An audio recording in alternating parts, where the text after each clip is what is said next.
स्वाभिमानी शेतकरी संघटनेचे अध्यक्ष खासदार राजू शेट्टी यांच्या मालमत्तेत गेल्या 5 वर्षात तब्बल 1,52,00,000 रुपयांची वाढ झाली आहे। खासदार शेट्टी यांनी उमेदवारी अर्ज दाखल करताना आपल्या विवरणपत्रात ही माहिती दिली आणि 77 लाख रुपयांचे कर्ज असल्याचंही त्यांनी विवरणपत्रात नमूद केलंय।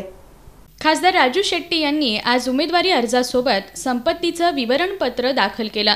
खासदार शेट्टी यांची 2014 मध्ये 83,87,070 रुपये इतकी मालमत्ता होती। त्यामध्ये 5 वर्षात 1,52,00,000 रुपयांची वाढ होत ती 2,36,47,333 रुपयांपर्यंत गेली आहे।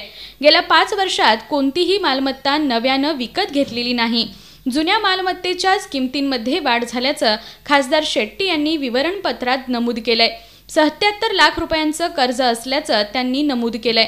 मुंबईतील 45 लाख रुपये किमतीचा फ्लॅट विकून त्याचे 1,43,00,000 रुपये मिळाले असून घराच्या बांधकामासाठी लोकवर्गणीतून 22 लाख रुपये जमा झाल्याचंही खासदार शेट्टी यांनी विवरणपत्रात नमूद केलंय। शासकीय मानधन, भत्ते, शेती उत्पन्न आणि मुंबईत असलेल्या फ्लॅटचं भाडं असं एकूण सरासरी वार्षिक उत्पन्न 3,54,00,000 रुपये असल्याचं त्यांनी नमूद केलंय।